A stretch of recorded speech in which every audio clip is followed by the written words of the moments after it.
नमस्कार, मैं भारती सिंह और आप देख रहे हैं युवा सियासत टीवी। खबर उत्तर प्रदेश के फतेहपुर जिले से, जहां फर्जी कागजों के जरिए रह रहे मौलाना पर धर्म परिवर्तन कराने का आरोप लगा है। गाजीपुर कस्बे में फर्जी कागजों के जरिए पिछले 15 साल से रह रहे विदेशी नागरिक फिरोज आलम रिजवी को उत्तर प्रदेश पुलिस ने गिरफ्तार किया है। फिरोज पिछले 14 साल से कस्बे की बड़ी मस्जिद में रहता था। बताया जा रहा है कि ये मस्जिद में बच्चों के दिमाग में जहर घोलने का काम करता था। उनको धर्म विशेष को अच्छा और दूसरे धर्म के खिलाफ भड़काने का काम करता था। करीब 2 साल पहले हिंदू धर्म की लड़की का धर्म परिवर्तन करवाने के बाद उसका मस्जिद में निकाह तक करवा चुका है। 14-15 साल करीब हो गए। उसको 2 साल पहले यहाँ से निकाल दिया गया। इसलिए निकाल दिया गया कि ये गलत शिक्षा बच्चों को देने लगा और ये भी कहने लगा कि आप पढ़ाई लड़कियों को लाइए, अन्य कास्ट की लड़कियों को, उसमें पैसा भी मिलेगा, मज़ा भी आएगा। इस तरह से इसने जो है भड़काऊ दंगे दिए। यहाँ तक कि एक ब्राह्मण की लड़की को किसी ने भगा कर दिलाए और उसका निकाह भी इसने करा दिया उससे। इसी तरह धर्म परिवर्तन कर दिया। चाहता हूँ कि हमारे गांव में से इसको हटा दिया जाए, क्योंकि जो हमारे यहाँ हिंदू मुस्लिम एकता चल रही है ये खंडित न हो जाए। ये कहाँ का है? इसका कोई पता नहीं। ये बताता मैं नेपाल का हूँ। कि ये कोई ज़रूरी नहीं कि ये नेपाल का ही हो, ये बांग्लादेश का भी हो सकता है, रोहिंग्या भी हो सकता है। इसका कोई प्रूफ नहीं है। प्रूफ भी इसके जो है, अब ये हम तो नहीं जानते कहाँ है इसके प्रूफ। इसने यहाँ के आधार कार्ड, राशन कार्ड और विदेश जाने के भी उसने बनवा लिया है। सब इसने कर लिया है।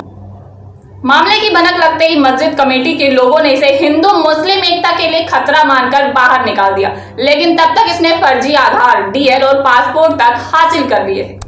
बताते हैं कि साल 2016 में इसने विदेश जाने के लिए पासपोर्ट तक बनवा लिया था।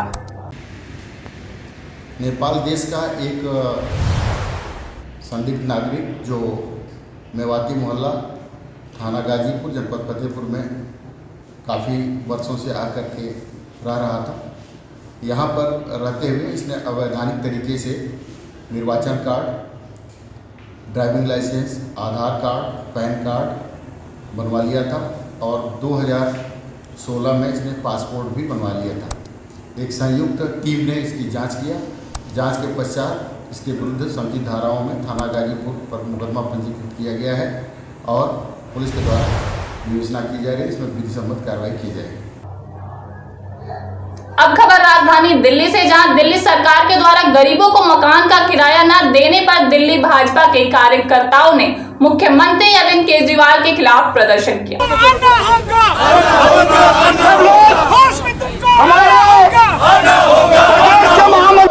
हम लोग यहाँ पे इकट्ठा हुए हैं आवाज उठाने के लिए, उन असहाय गरीबों के पक्ष में आवाज उठाने के लिए जिनको कि केजरीवाल ने एक झूठा वादा किया था। पहले लॉकडाउन के समय ही केजरीवाल ने कहा था कि जो गरीब किराएदार किराया नहीं दे पाएंगे उनका किराया दिल्ली सरकार देगी, और उन्होंने मकान मालिकों से कहा था किराएदारों को परेशान नहीं करें, किराया हम देंगे। कुछ मकान मालिकों का किराया ही सिर्फ कमाई है, उन मकान मालिकों की भी ऐसी की तैसी हुई और बाद में अभी तक 2 साल हो गए हैं, अभी तक उन्होंने किराया नहीं दिया था। बीजेपी प्रदेश अध्यक्ष ने कहा कि हर वादों की तरह एक बार फिर केजरीवाल ने अपने वादे को पूरा नहीं किया।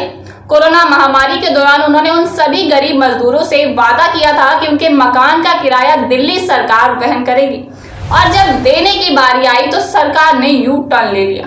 उन्होंने कहा कि कोर्ट ने खुद केजरीवाल सरकार से सवाल किया है कि क्या वह किस्तों में भुगतान करने को तैयार है। देखिए, दिल्ली में हाई कोर्ट ने उनसे सवाल किया है कि आपने जो मुख्यमंत्री रहते हुए वादा किया कि हम दिल्ली में कोरोना के टाइम जो असमर्थ हैं किराएदार, जो दिल्ली में लाखों की संख्या में रहते हैं, कोई मकान में रहता है, कोई कमरे में रहता है, उन सबको हम किराया देंगे, सरकार देगी किराया, अगर वो किराया पे नहीं कर पा रहे। 29 मार्च को केजरीवाल साहब ने घोषणा की थी। इनका वादा पूरा नहीं हुआ। 22 सितंबर को जब कोर्ट में कुछ लोग गए जिनको किराया नहीं मिला, कोर्ट गए तो कोर्ट ने 22 जुलाई को इनको 6 हफ्ते का वक्त दिया। बोले 6 हफ्ते के अंदर आप पॉलिसी बनाइए, जो आपने वादा किया उसको पूरा कीजिए। 6 हफ्ते में वादा उनका पूरा नहीं हुआ।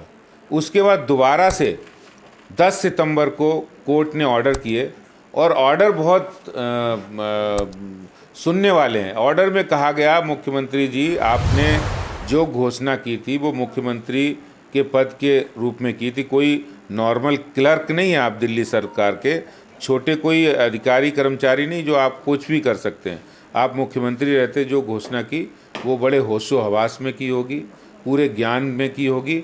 तो आप उस जो आपने घोषणा की उसको पूरा करिए, और किराएदारों को, जो गरीब और असमर्थ किराएदार हैं, उनको आप किराया दीजिए।